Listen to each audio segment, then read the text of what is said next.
34-year-old man, and a father of 4. My babies are a 13-year-old boy, 11-year-old girl, 11-year-old boy, and 8-year-old boy. Our youngest has some significant sensory issues and anger management issues, which he is being evaluated for. Important info for context. He's already been diagnosed with oppositional defiant disorder, ODD, but this goes beyond that. My sister, 34, my twin, has a 12-year-old daughter, Jane, who is a spoiled, rotten kid, as she is an only child, and my sister puts a whole new meaning to gentle parenting, as in she doesn't parent because her kid is just expressing herself and she doesn't want to hinder her personality, which sucks. I love my niece to the depth of my being, but I do not like her or my sister. I don't know how else to put it. On Saturday, we had a memorial service for my uncle who passed away months ago. It was held at my brother's house. There were probably about 12 kids there. We easily got 40 packs of those 60-pack water balloon things and let the kids go crazy. It was a big event.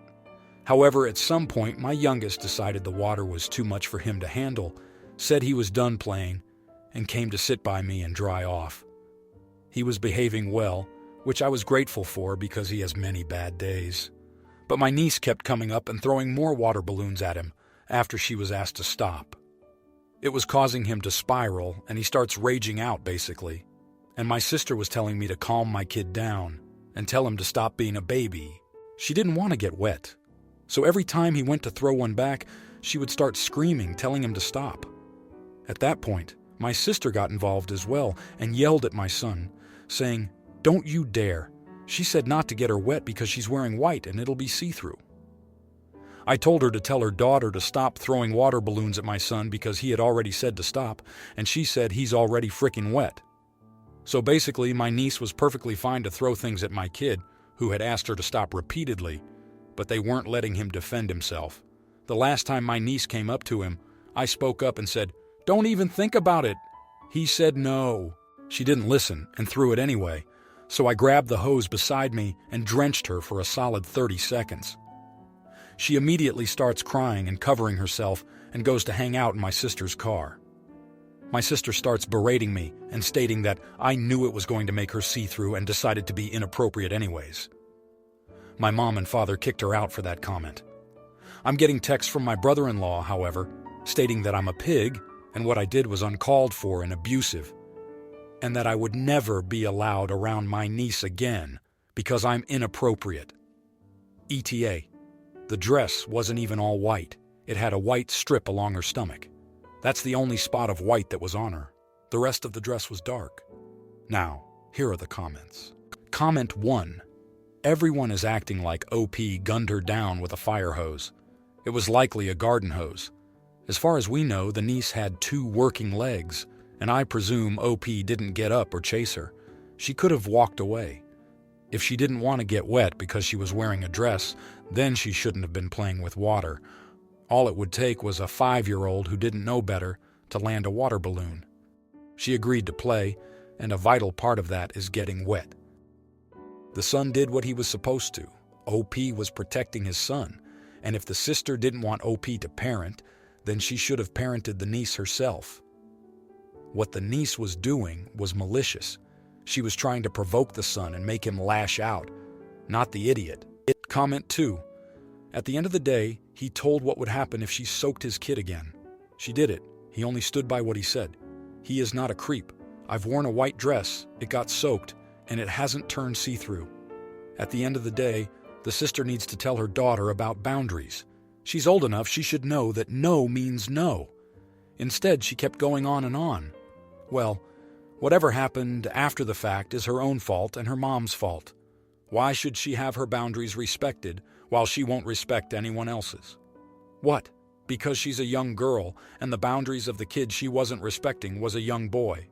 No idiots here. That doesn't matter. Comment 3. Not the idiot, but I think you should have blasted the poop out of your sister. Something like, "My son has already said stop. Anything your daughter does to him, I do to you." Now she's on the hook for her daughter's behavior. Now, for the next story. Sierra and I have been dating for 4 years. I absolutely love her, and felt like she was my soulmate. I knew I wanted to propose 2 years into dating, but decided to wait 1 more year so that I could get in a better situation financially. Last year, I proposed. It was a private proposal on the beach where we went on our first date. She looked at me and said, "I want to marry you, but not right now." She said she wasn't in the right space personally to get engaged and to give her some time. That stung, but I was okay with it. After all, I put off proposing so I can be in a good position. It's only fair I give her the chance. It's been a year since then, and I decided to propose again. This time, I asked our friends to help me set it up, because I wanted to do something nicer. We orchestrated a nice dinner and a proposal in front of a nice fountain in the city's botanical garden. Everything was ready. Dinner went great, and we went to the fountain. She saw the roses and everything, and then I got down on one knee and asked her to marry me. She teared up and told me, "Not just yet." This stung really bad. I knew I wanted her in my life forever, but this is the second time she turned me down. I asked her why, and she told me the same thing as last year. I asked her if someone was holding her back, maybe family or friend, and she just said, "I just want to make sure that this will work." This hurt me more than the 2 rejections. I told her if after 4 years she isn't sure, then what the hell will make her sure? She asked me to give her time, and I told her no. I told her that I'm not going to keep wasting my time in love if she's going to keep saying no. I told her that I can't do this anymore. She began begging me not to leave and said, "Fine, I'll marry you. Just please don't go." That made me mad, but I didn't say anything. I left. My phone has been blowing up with some of our friends, her parents, and her telling me that I'm an idiot for throwing away a 4-year relationship because she said no, and that I was being a big baby. She just needs some time. The other half of our friends aren't on my side, but they're not on hers either. I don't think I'm an idiot for this. Did I overreact? Am I an idiot? If so, how much more time am I supposed to give her? Edit. We are both 29 years old. Edit 2. The second proposal wasn't done in front of my friends. They just helped me plan it and stuff. It was just her and I. Edit 3. We had discussed marriage shortly before I proposed the first time. She was into it and even told me that she couldn't see herself with anyone else. She seemed eager about the idea of marriage, which is why I was shocked the first time and then angry the second time. Now, here are the comments. Comment 1. Not the idiot. If after 4 years she's not ready to marry you, then I doubt she wants to. When she asked for time after the first proposal, she should have explained everything and said why she needed time, in depth. You clearly were ready for marriage and wanted to take that step. After 4 years, that's completely reasonable. Move on and find someone more compatible with you. The fact she changed her mind about it after you left and then had friends and family messaging you and insulting you just means you dodged a massive burden by not actually marrying her. Comment 2. Not the idiot. If she wants to get married, she'd get engaged and have a long engagement. People do it all the time. I was in the no kids not getting married category. The second I started talking to my now husband, I knew he was different and he'd be in my life forever. In my mind, it was life partners. Then I got pregnant shortly after. Then 4 years in, he proposed. I was shocked. Then we didn't get married until 3 years later. It sounds like you're ready to settle down and she's not. It's painful, but you guys can love each other and not be in love. Comment 3. Not the idiot. Engagement is exactly what she's crying about. Making sure it's what you really want before taking the final step of marriage. I know you don't need to get engaged to decide if a person is right for you. But to me, it seems like the last, are you positive, you want to spend the rest of your life with this person? Step in a relationship. Her only saying yes to keep you around is very telling. I'm so sorry you're going through this. You'll find someone who wants a line with yours. Now, for the next story. 10 years ago, I let my cousin into my house when he was 16-year-old. Every one of my video games he handled that day was missing the next day. He took the disc from the cases, and who knows what happened to the disc after that. Some of those games were rare and out of print. As soon as my mother found out, I told his father, my uncle, about this. She called my uncle up and told him that because I was a diagnosed Aspie, I did not really know my cousin stole the games from me. My cousin got away with stealing from me because of that.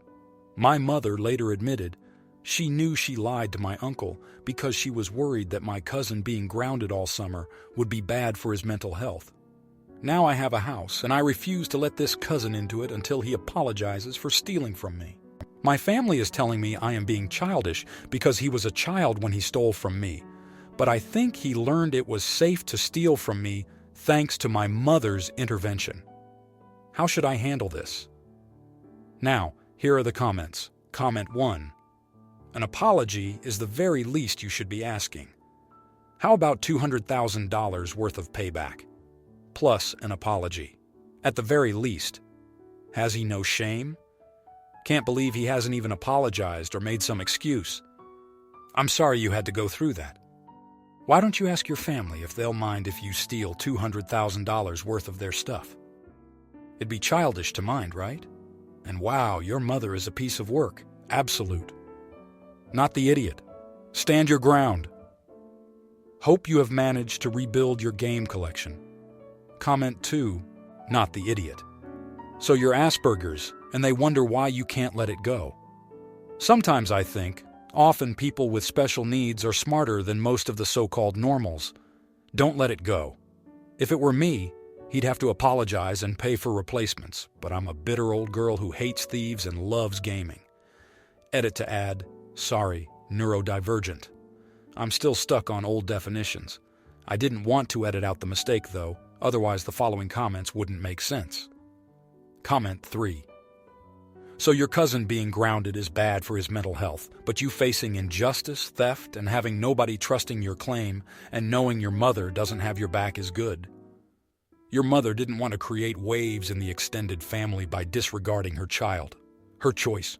Now you want to enforce your boundaries. No thief in your house. Your choice. Period. Not the idiot. Now, for the next story.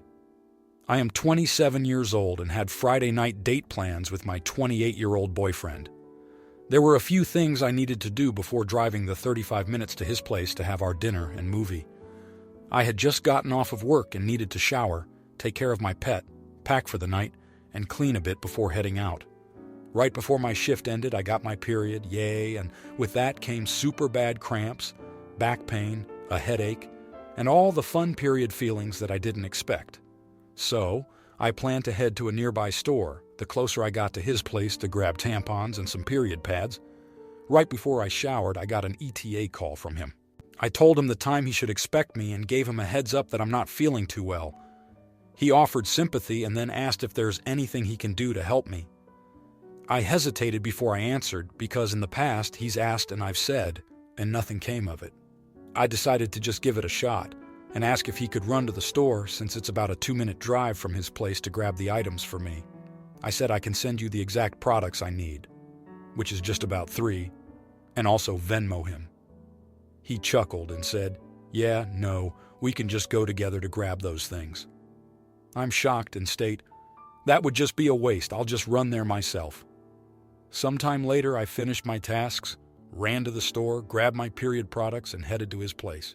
It's once we were sitting down later that I asked him why didn't he want to grab the items for me after he asked if he could help me. He answered, I'm not going to embarrass myself. We could have grabbed it together. Besides, I didn't want to get up. I was in the middle of a game. After hearing this, I ended things and left. Now, for the next story.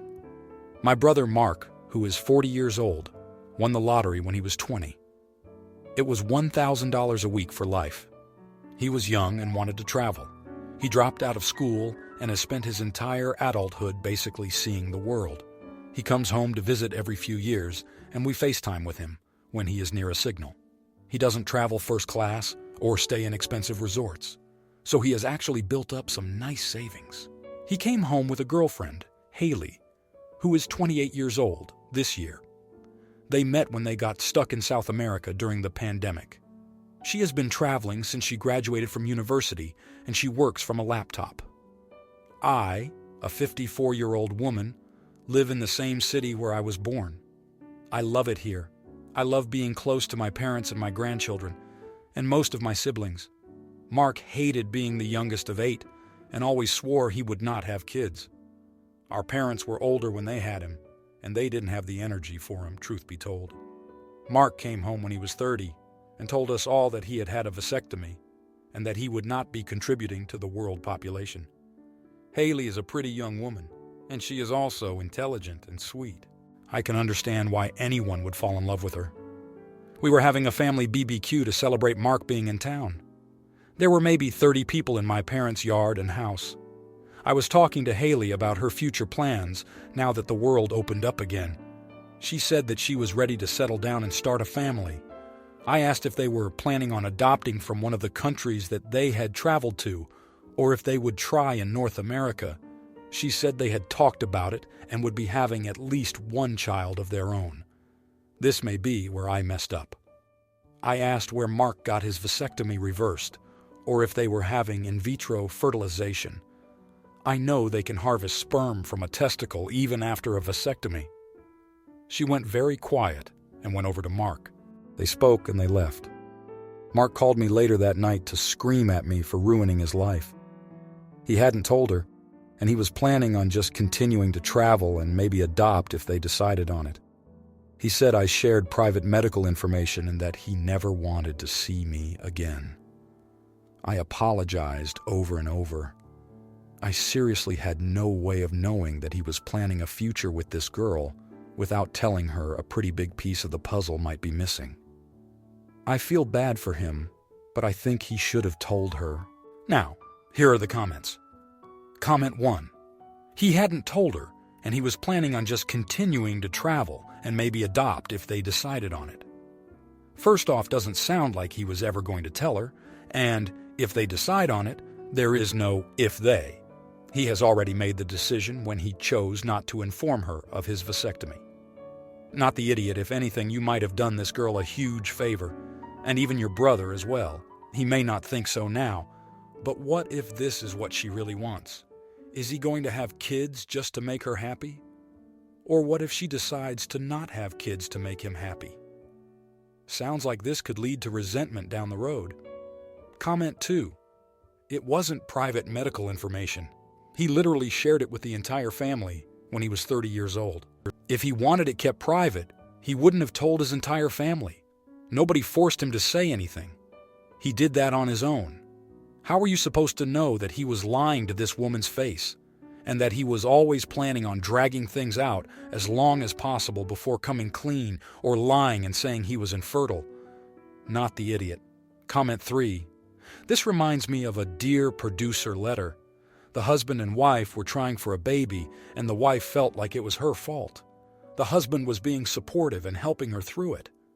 One day she was talking to her mother-in-law, husband's mother, and the mother-in-law asked if he had reversed his vasectomy.